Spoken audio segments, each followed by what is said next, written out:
tahun 2024, di saat banyak brand launching sepatu, harga 300.000 itu udah nggak dapat sepatu lain apa-apa.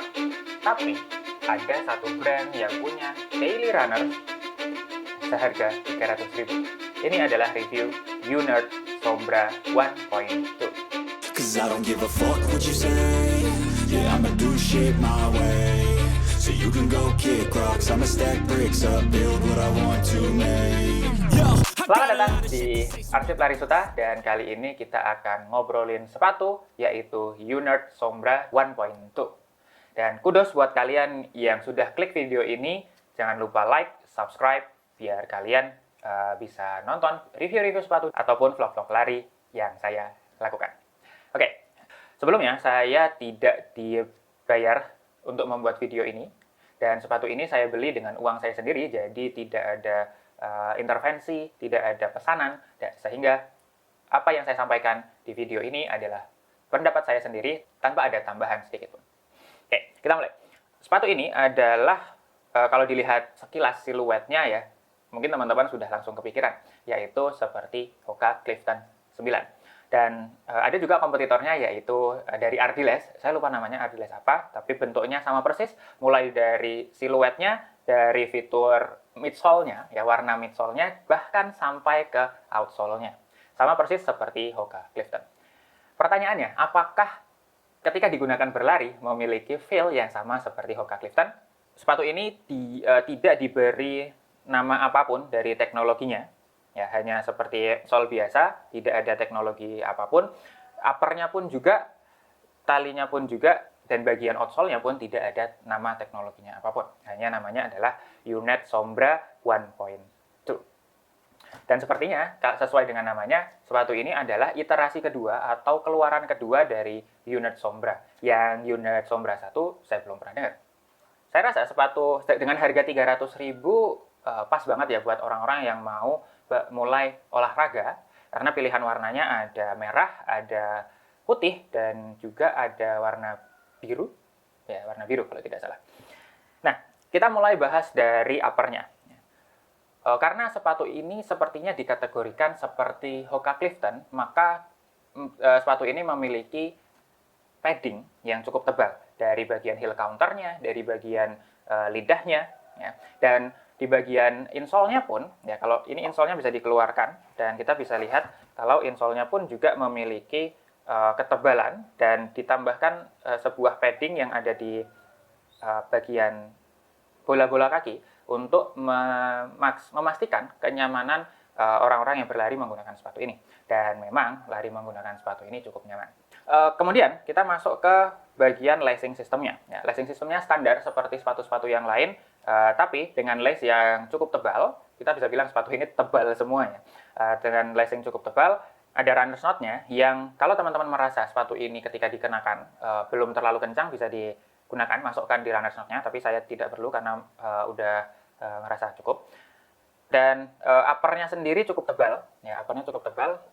Walaupun breathability-nya saya rasa masih cukup breathable, ya. Dia masih sangat nyaman untuk digunakan dan tidak terlalu terasa panasnya.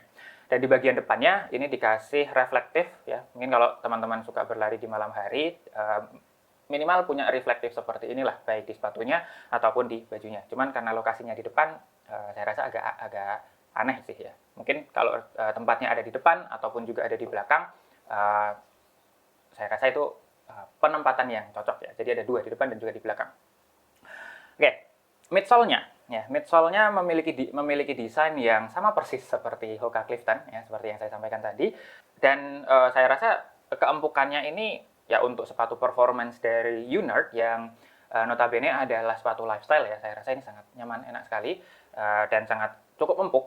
Ya, tidak terlalu empuk tapi cukup empuk. Dan untuk plot sepatu ini yang mungkin dikategorikan untuk daily trainer ya, seharusnya daily trainer ya, karena mencontoh Clifton plug ketiplek, cukuplah keempukan ini untuk daily trainer yang dia bisa versatile untuk digunakan sebagai easy run, recovery run, dan kalau untuk strides masih mungkin, tapi kalau untuk interval saya rasa sepatu ini tidak cocok. Masuk ke outsole-nya, ya, sepatu ini sudah cukup lama saya punya, jadi outsole-nya mungkin juga sudah banyak terkikis, dan penempatan outsole-nya itu seperti sepatu-sepatu performance, running performance kebanyakan ya, ada di bagian tumit sedikit dan juga memaksimalkan di bagian depannya, yang kebanyakan orang berlari semakin kencang larinya itu biasanya ada di bagian ball-nya, bagian bola-bola kakinya.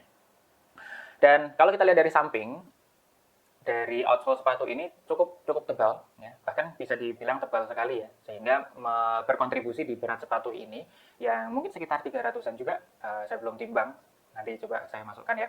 Untuk kategori daily trainer, outsole yang tebal itu sangat-sangat dibutuhkan untuk daily trainer karena dia akan digunakan dalam jangka waktu yang panjang dan akan digunakan di setiap lari, bahkan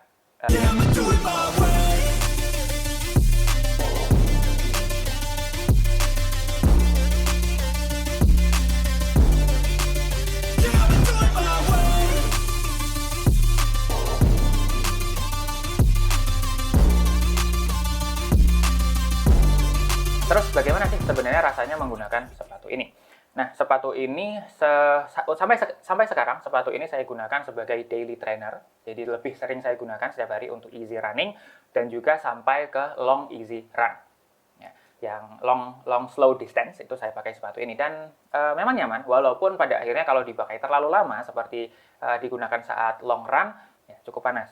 Cukup membuat gerah, apalagi biasanya saya menggunakan kaos kaki yang cukup tebal. Karena di sepatu ini saya coba upsize juga ke 43, upsize setengah. Dan ternyata merupakan kesalahan yang cukup fatal ya, karena sepatu ini memiliki ya footprint yang cukup lebar, sehingga kalau teman-teman punya kaki yang narrow ataupun wide foot ya, menggunakan true to size itu sudah pas sekali. Kalau sedikit narrow ya saya sarankan untuk turun sedikit ya. Ya, karena saya mencoba mencari aman gitu. Sepatu yang ukuran 43 itu biasanya lebih nyaman dibandingkan ukuran 42 atau 42,5. Tapi di sepatu ini ukuran 43 lebih lebar ya untuk saya. Akan tetapi ya lagi-lagi diakomodir oleh pelukan dan ketebalan dari padding-padding yang ada di sepatu ini sehingga meskipun upsize sampai 43 dari size saya 42,5 itu masih sangat nyaman ditambah dengan kaos kaki yang tebal untuk menanggulangi kekosongan yang ada di dalam sepatu itu. Nah, ketika dipakai untuk long run pun saya nggak merasa ada blister di kaki ya karena diakomodir dengan toe box yang cukup besar tadi, yang cukup lebar sehingga untuk rata-rata orang Indonesia yang kebanyakan memiliki kaki yang sedikit lebar itu sangat-sangat pas. Oke, kira-kira siapa yang cocok menggunakan sepatu ini? Sudah pasti salah satu target market dari sepatu ini adalah orang-orang yang ingin punya active lifestyle seperti mulai berlari, mulai berolahraga, tapi memiliki budget yang belum terlalu banyak. Karena sepatu ini hanya dibanderol dengan harga 300 ribuan. Ya. Cukup murah untuk sepatu dengan performance seperti ini ya. Kita dapat banyak banget dengan membayar 300 ribu, dari mulai insole yang sangat empuk, rubber yang sangat tebal, ya, yang bakal awet banget digunakan mungkin sampai 400 kiloan, 500 kiloan, yang sebenarnya standar sih, tapi untuk orang-orang yang baru mulai berlari mungkin itu akan jarak yang cukup panjang. Dan juga padding yang tebal ini akan sangat membantu orang-orang yang mau mulai berlari, apalagi orang-orang yang besar dan berat, mungkin yang hampir obesitas, hampir overweight, itu juga cocok menggunakan sepatu ini.